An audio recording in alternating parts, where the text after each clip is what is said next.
Beleza, estamos aí de novo na parada. China, aspectos gerais, segunda parte.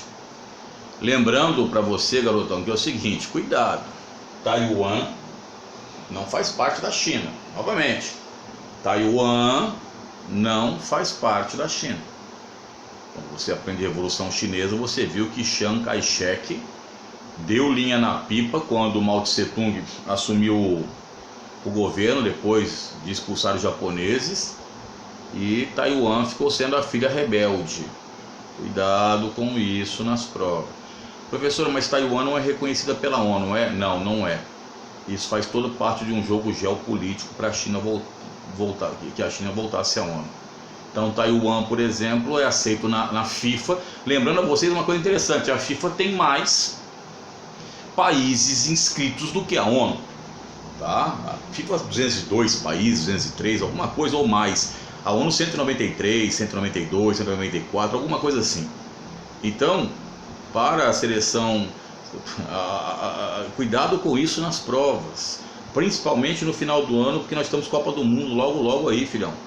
E eles poderão fazer perguntas sobre isso aí, né? Então vamos trabalhar inclusive em algum vídeo posterior 50 anos do tricampeonato brasileiro, para explicar alguma coisa sobre geopolítica da Copa do Mundo. Mas vamos voltar aqui. Então, filho, aqui é o mapa da China, um desenho, né? Não tem escala e às vezes não está nem obedecendo realmente, né, como deveria estar aqui. Mas é o seguinte, filho, aqui é a área 1, 2, 3, 4, 5. Quando uma prova te pergunta alguma coisa, ela fala para você fazer China de Leste versus a China de Oeste. Tá ok? China de Leste versus China de Oeste. Isso cai até em segunda fase de provas. E você tem que ser o quê? Tem que ser sintético, filho. Senão você vai dançar. Tá ok? Então é o seguinte, filho. Aí alguém deve falar assim, ele fala, tá ok, olha, eu acho que ele erra. Tenha paciência, filho. E erra. Vai para outro canal então. Então é o seguinte, filhão. China de Leste. Isto aqui é o leste. Então nós vamos aqui pegar esse pedaço aqui. China de Leste. A China de Leste, ela é composta por duas regiões. As famosas planícies chinesas. E também pela região 2, que é a região da Manchúria. Ah, eu me lembro, professor. Mais ou menos um pouco antes da Segunda Guerra Mundial, o Japão anexou aquela região e chamou de Manchukuo. Tem até um filme que mostra isso, que acho que é o Grande Mestre, com Ip Man, que era o mestre do Bruce Lee, não é? Vale a pena ver. Sempre falo que agrega alguma coisa para você ver um filme, entendeu? Pela apelação miserável, mas você tem muita coisa boa ali, tá? Então a China de Leste são essas duas regiões aqui. Tá, professor? E como é que eu caracterizo a China de Leste em geral? Em geral, meu filho, né? Vou dar uma paradinha louco, abrir. Não, vou mostrar aqui o pano limpo que eu utilizo aqui. Vou apagar Taiwan da jogada, porque senão não dá para escrever por aqui. Então como é que eu faço a China de Leste, professor? O que eu faço aqui? Primeiro, você tem que entender que aqui nós temos formigueiros humanos. Professor, o que são formigueiros humanos? São áreas com grande densidade demográfica. O que é densidade demográfica mesmo, professor? O senhor tem um vídeo explicando isso, não tem no canal? Claro. Mas vamos dar um doc para você. Densidade demográfica é o número de habitantes por quilômetro quadrado, ok? Eu falei aqui no vídeo passado que aqui chega a superar 200 habitantes por quilômetro quadrado. Aí é o seguinte, você tem aqui, por exemplo, grande quantidade de indústrias. As maiores partes das indústrias estão nessa região, principalmente no litoral, né? Isso, filhão, aqui essa parte aqui é a parte de indústrias chinesas. Você tem, por exemplo, grandes reservas de ferro e carvão na região da Manchúria. Ah, professor, quer dizer então que foi por isso que o Japão anexou a Manchúria em 1930? Sim, senhor. Foi por isso que o Japão anexou a Manchúria e fez de Puyi, que foi o último imperador, né? Fez o imperador títere, o imperador marionete, que ficava subjugado aos interesses japoneses, tá? E naquela época a China já não era um império, a China já era governada pelo Kuomintang, que era comandado por Chiang Kai-shek. Então é o seguinte, indústrias, ferro e carvão, você encontra aqui a agricultura muito forte, a agricultura, não é? Grande rebanho de suínos e aves. Aí, professor, então isso aqui, de certa forma, a China geralmente está ligada a um monte de situações de pandemias que poderão ocorrer, desde que, entendam bem, o grande problema chinês, além da pressão demográfica, isso nós falamos num vídeo sobre as doenças globais, é a falta, a precariedade muitas vezes desses rebanhos, e a alimentação, como nós dissemos, exótica. Essa alimentação, geralmente em países que você tem uma pressão demográfica muito grande e pouca alimentação, você vai utilizar os meios de se alimentar. Só para lembrar você aí, por exemplo, que João Batista, quando estava no deserto, se alimentava de mel e gafanhoto, tá?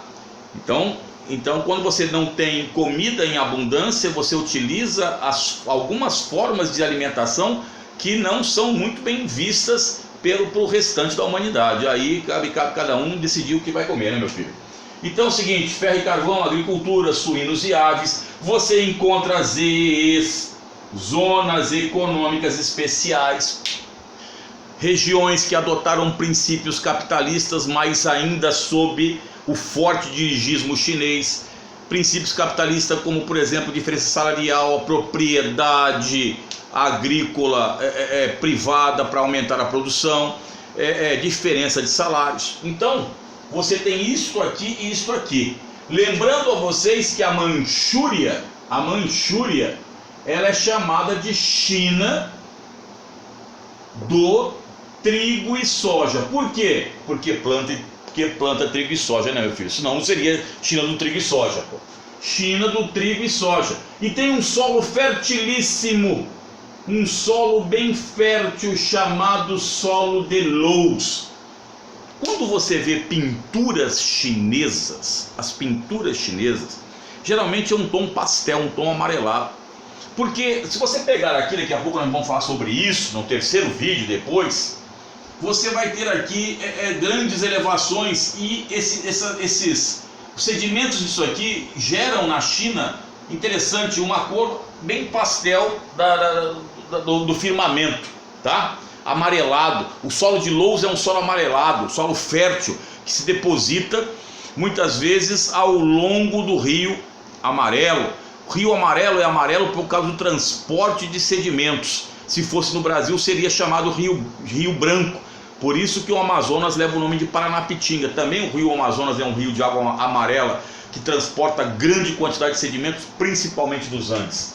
Então, filhão, você tem isso aqui, ó, ZEs, tal, a China do trigo e soja. E aqui é a China do arroz. Lembrando a vocês que a China tem uma grande produção de arroz. Professor, se a China é tão grande produtora de alimentos, por que ela importa alimentos, inclusive do Brasil e da Argentina?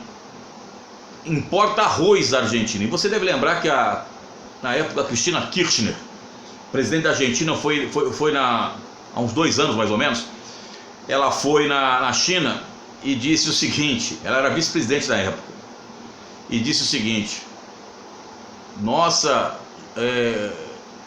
chinês agora vai comer mais aloes. Bom, isso pegou mal, quase que a China, essas brincadeiras descabidas que muitas vezes se faz com sotaque de fulano ou cicrano, dentro dos meios internacionais pega muito mal, quase que a China rompeu relações comerciais com a Argentina. Não é de hoje que a China e, se não me engano, Xi Jinping fala isso, Brasil e Argentina são celeiros agrícolas do mundo, né? Então, veja a importância do mercado comercial chinês conosco aqui. Então, você tem estas situações aqui, né? China do arroz, aqui a planície do amarelo, e aqui a planície do Rio Azul, e aqui a planície do Rio das Pérolas. Então aqui você tem o Rio Amarelo que vai para cá, o rio que é o maior da China, que é o Rio Azul. Então Huanghe, o Rio Amarelo ao norte, o Rio Azul aqui na parte central, e aqui vai o Rio das Pérolas, tá? que é chamado de Siquian, Rio das Pérolas. Cuidado para não confundir com Sinkian. Siquian, Rio das Pérolas. Yangtze-Kiang ou Xianzhe-Shan, Rio Azul. Huanghe, Rio Amarelo. Então aqui os rios também foram importantíssimos da China, né, para a população, para a concentração populacional. A China faz parte de uma das civilizações hidráulicas. Falamos da China de Leste algumas coisas, tá? Nós vamos parar por aqui para não ficar muito longo. Para o terceiro vídeo falar da China de Oeste e no quarto vídeo falar de alguma questão geopolítica que possamos ter, e os outros vídeos nós temos no nosso canal, pequenos aí que fazem essa situação. Cola conosco, dá aquela paradinha, louco Abreu.